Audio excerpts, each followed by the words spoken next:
Aloha everyone! I'm Gabby And I'm Georgie, and we are the mummies of Sisterhood Furniture and content creators for Dixie Belle Paint. Our neighbors are moving out and they've been so nice and gave us a few more pieces of furniture, and this is one of them. So in this tutorial we will be working on this cutie and transforming it into a Patina beauty with the help of Dixie Belle paint and gemstone mousses. So let's get into it. Let's do it! I started this piece with a really good clean using white lightening from Dixie Belle and a wire sponge. The cabinet seemed very clean, but it wasn't really the case, so always make sure to clean the piece properly, even if it seems clean. After it dried, I applied Slick Stick as the surface was quite shiny, and this will help the paint to stick properly.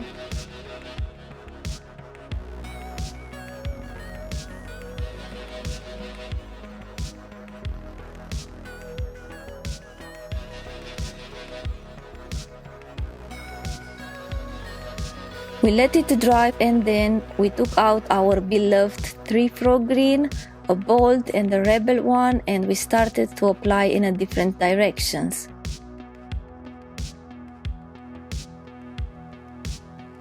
We wanted to create some texture this way, so we quite loaded up the tip of the brush with paint and just create stripes. It's like you write X's on the piece, keeping in mind to leave some spots uncovered for the colors that will follow. The next color is Evergreen, which is like a bit more of a serious shade of green, but still really vibrant and beautiful, which we applied in different directions in those white spots.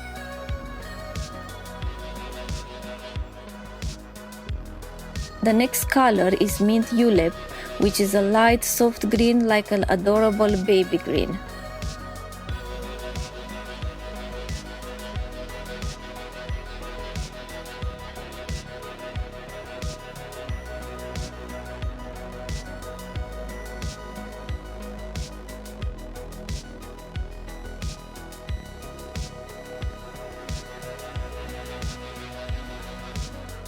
We move on to Peacock, the shade of blue that stole our hearts. The same, just applied in different spots and just go with the flow.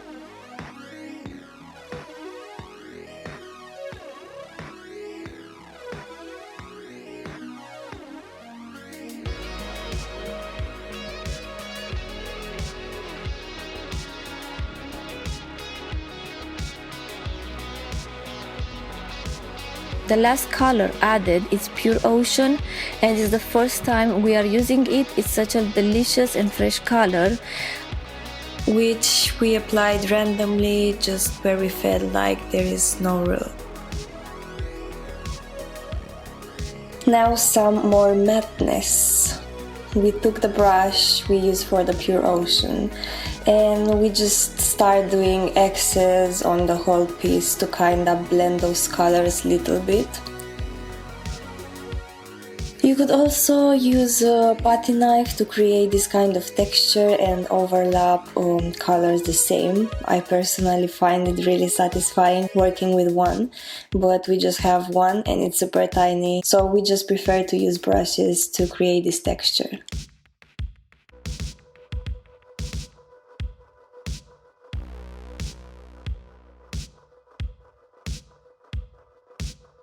We let it dry for about 3 hours as the paint was quite thick, and then we took 2 new brushes each, one brush for Evergreen and the other one for 3-frog green. We dipped the brush in paint, but we cleaned the excess so we can do a heavy dry brushing with them all over the piece.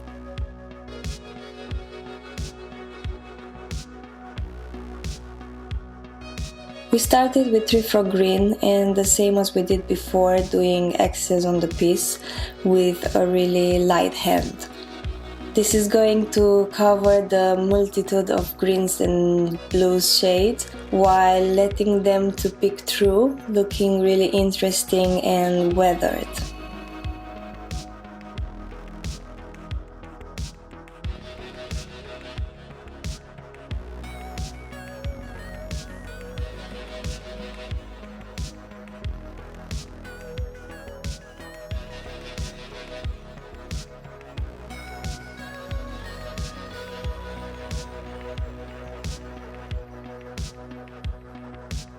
While we let it dry, I prepared a mix of mermaid tail and sea spray to create a bit of different texture in some spots.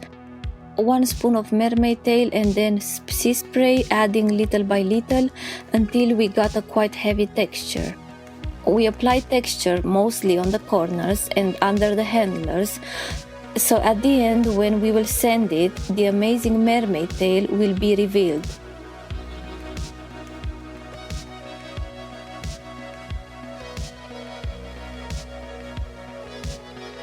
Now with a little brush we added a few blue and white speckles from place to place, so afterwards when we will slightly cover them with paint, they will be beautifully peeking through and completing this patina look perfectly. The next step is Cooper gilding wax, and now this is the part where it becomes even more fun. I took a clean cheap brush and I picked up some wax on it and let the magic happen. I applied it on the edges and I spread it towards the center.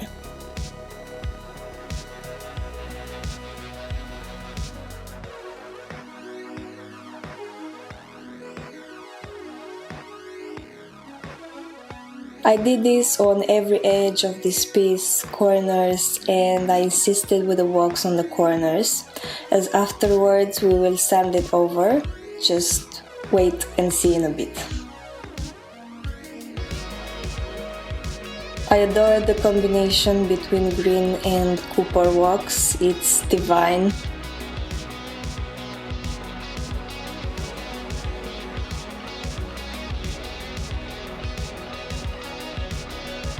I also applied wax on the handlers, obviously.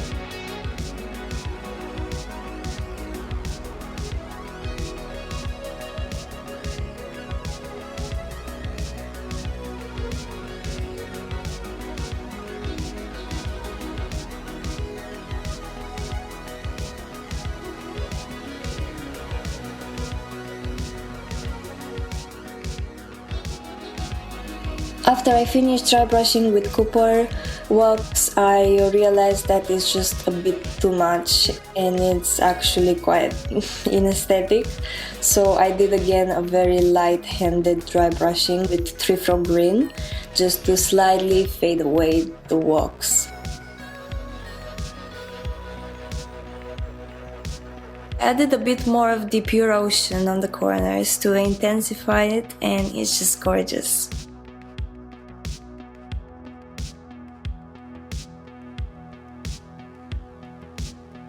I sanded the corners and the places where we applied texture, so the mermaid tail underneath will be revealed through the Cooper wax.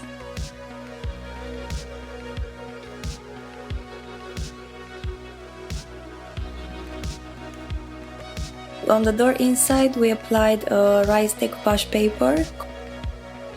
First I applied 1 layer of clear coat so the paper will stick to the piece. As I stick it, I made sure to go from the center to the exterior to take out all the air bubbles. I dipped again the brush in clear coat and I spread it all over the paper.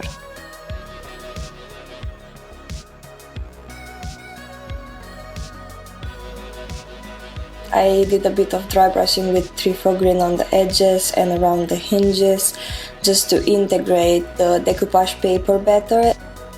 An important step in this situation is adding Best Dang wax in black all over the cabinet, giving it an extra weather touch as well as darkening and enriching that vibrant color mix. I sealed the whole piece with flat clear coat in 3 layers. I left each coat to dry for about 2 hours before applying the next one.